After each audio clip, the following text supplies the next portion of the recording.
విరామం తర్వాత ఇల్లు ఇల్లాలు కార్యక్రమానికి స్వాగతం.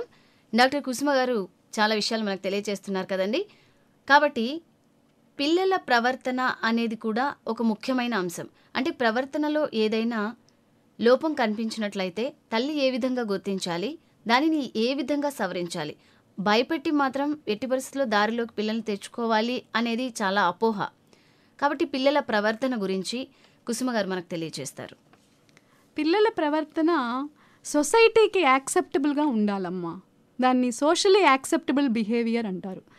ఆ బిహేవియర్ ఉండాలి అంటే తల్లిదండ్రులు అలాగే టీచర్స్ వాళ్ళు చాలా ఇంపార్టెంట్, వాళ్ళు చాలా ముఖ్యమైన సూత్రధారులు అనుకోవాలి. ఎందుకంటే వాళ్ళే అలవాట్లను కానీ బిహేవియర్ని కానీ వాళ్ళకి నేర్పుతారనమాట. కాబట్టి parenting practices from the beginning వాళ్ళని ఎలా పెంచాలి, ఏ విధంగా మనము డిసిప్లినరీ మెథడ్స్ యూస్ చేయాలి, ఏ విధంగా వాళ్ళని స్ట్రిక్ట్గా పెంచాలనా లేదు మరీ ఫ్రీగా వదిలేయాలనా, ఏ విధమైనటువంటి డిసిప్లైన్ ఉండాలి, బ్యాలెన్స్డ్ టైప్ ఆఫ్ డిసిప్లైన్ ఉండాలి, దాన్ని డెమోక్రటిక్ డిసిప్లైన్ అంటారు. సో ఇలాంటి డిసిప్లైన్ పెట్టి పేరెంటింగ్ ప్రాక్టీసెస్తో తర్వాత మంచిగా వాళ్ళని ఎక్స్ప్లెయిన్ చేసుకుంటూ వాళ్ళకి ఏదైనా అర్థం కాకపోతే తెలియచేస్తూ వాళ్ళకి చెప్పాలి. అంతేగాని కొట్టకూడదు. ఎక్కువ కొడితే మొండిగా తయారైపోతారు. కాబట్టి వాళ్ళకి ఆ పేరెంటింగ్ స్టైల్స్ ఏ విధంగా ఉండాలి అనేది మనం చెప్పాలి. కొందరు అనుకుంటూ ఉంటారు కొట్టేస్తే దారిలోకి వచ్చేస్తారు. లేదు, కొడితే చాలా చాలా ప్రాబ్లమ్స్, నెగటివ్ కాన్సిక్వెన్సెస్ ఉంటాయి. కాబట్టి పిల్లల ప్రవర్తనలో తల్లిదండ్రుల పాత్ర ఎలా ఉండాలి? ఇంకా కొందరు ఛాలెంజ్డ్ బేబీస్, ఛాలెంజ్డ్ చిల్డ్రన్, అంటే దీన్ని మనం ఈ విధంగా అంటే శారీరకంగా మానసికంగా కాస్త తగ్గుముఖం ఉన్న పిల్లల్ని ఏ విధంగా తల్లి కేర్ తీసుకోవాలి?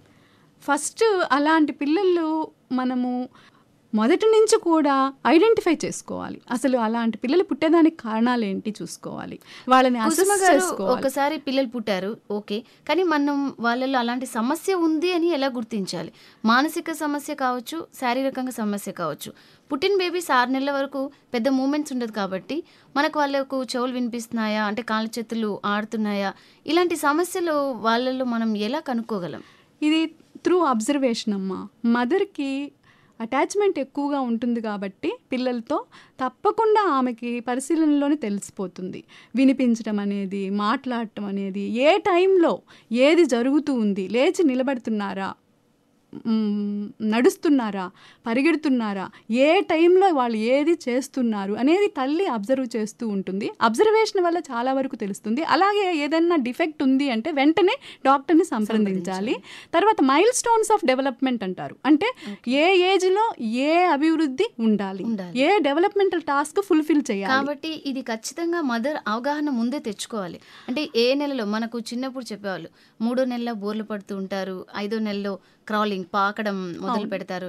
ఇవి మొట్టమొదటి అయితే మదర్ అవగాహన తెచ్చుకోవాలి. అది పెద్దవాళ్ళు ఇంట్లో ఉంటారు కాబట్టి వాళ్ళు చెప్తూ ఉంటారు ఏ విధంగా జరుగుతుందమ్మా, ఏ నెలలో ఏం జరుగుతుంది అని. అలాగే తల్లికి కూడా తెలుస్తుంది. ఒకవేళ తెలియకపోతే తెలుసుకోవాలి, అది చాలా ముఖ్యం. కాబట్టి మనకు పిల్లల్లో వ్యాధి నిర్ధారణ అది మానసికంగా కావచ్చు, శారీరకంగా కావచ్చు, తల్లి అవగాహనతో తన పర్యవేక్షణ పూర్తిగా బిడ్డ మీద ఉంటుంది కాబట్టి తెలుసుకోవచ్చు అని చెప్తున్నారు. అవును, ఆ తెలుసుకునేదానికి ఇప్పుడు చాలా చాలా ఎడ్యుకేషన్ ప్రోగ్రామ్స్ వచ్చున్నాయి. ముందుగానే అమినోసెంటోసిస్ అని, స్కానింగ్ అని, బిడ్డ పుట్టక ముందే నిర్ధారించేటువంటి పరీక్షలు కూడా వచ్చున్నాయి. అక్కడే మనకు తెలుస్తుంది ఏదన్నా అవకతవకలు, శరీర అవయవాలు ఎలా ఉన్నాయి, ఏమన్నా పెరుగుదల అవకతవకలు ఉన్నప్పుడు, డిఫార్మిటీస్ ఉన్నాయి అనుకుంటే వెంటనే మనకు ముందుగానే తెలుస్తుంది. లేదు పుట్టిన తర్వాత స్క్రీనింగ్ టెస్టులు ఉన్నాయి, అబ్జర్వేషను, చెక్ లిస్టులు, బిహేవియర్ చెక్ లిస్టులు ఇవన్నీ ఉన్నాయి. ఈ డయాగ్నోసిస్ అయిన తర్వాతనే మనకు చాలా వరకు తెలుస్తుంది. తర్వాత డాక్టర్స్ని సంప్రదించడము, కావాలంటే ట్రైనింగ్ ప్రోగ్రామ్స్, ఫిజియోథెరపీ ఇలాంటివి ఇవ్వాలి. మరి మీరు చెప్పింది ఇప్పుడు శారీరకంగా అండి, మరి మానసికంగా వాళ్ళలో ఎదుగుదల లేదు అనేది మనకు ఏ వయసులో తెలుస్తుంది? మానసికంగా ఎదుగుదల లేదు అనేది వాళ్ళకి మాటలు వచ్చినప్పటి నుంచి, తర్వాత IQ level, intelligence quotient level అనేది మనము తెలుసుకోవాలి. దానిలో కొన్ని పరీక్షలు ఉన్నాయి, దానికి కూడా టెస్ట్ మెటీరియల్స్ ఉన్నాయి, స్క్రీనింగ్ ఉంటుంది. వాళ్ళని మనము ఆ విధంగా పరీక్షించి వాళ్ళ యొక్క తెలివితేటలను కూడా మనం రావాలంటారు. ఏ వయసులో మనకు వాళ్ళకు మానసికంగా ఎదుగుదల లేదు అని ఎలా తెలుస్తుంది? ప్రతిదీ కూడా పుట్టినప్పటి నుంచే తెలుస్తుంది. మెంటల్ రిటార్డేషన్ అనేది కూడా మనకు పుట్టినప్పటి నుంచే తెలుస్తుంది. పుట్టక ముందే ఈ టెస్ట్లు వచ్చినాయి. ఇప్పుడు పుట్టిన తర్వాత కూడా మనం తెలుసుకోవచ్చు. ఎందుకంటే మెంటల్ రిటార్డెడ్ చైల్డ్ యొక్క క్యారెక్టరిస్టిక్స్ని మనము గుర్తిస్తాం అన్నమాట.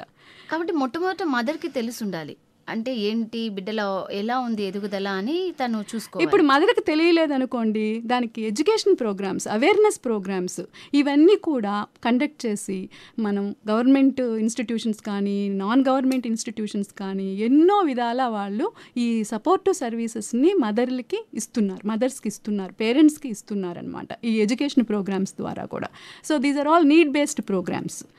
Early identification and early intervention of the disabilities in children. These are very important issues. So Kusuma గారు చెప్తున్నట్లు ఇది చాలా ముఖ్యమైన అంశం. మదర్ అవగాహన పెంచుకోవాలి, అవగాహన లేకపోతే ఎలా పెంచుకోవాలి, ఎటువంటి సంస్థల ద్వారా తెలుసుకోవచ్చు, ఈ వివరాలన్నీ కూడా మనం వచ్చే మన కార్యక్రమాలలో ఒకరోజు తెలుసుకోవడం జరుగుతుంది. లిజనర్స్ వింటున్నారు కదండి, మన ఇల్లు ఇల్లాలు కార్యక్రమంలో ఏ ఏ అంశాలు మనం తెలుసుకోబోతున్నామని.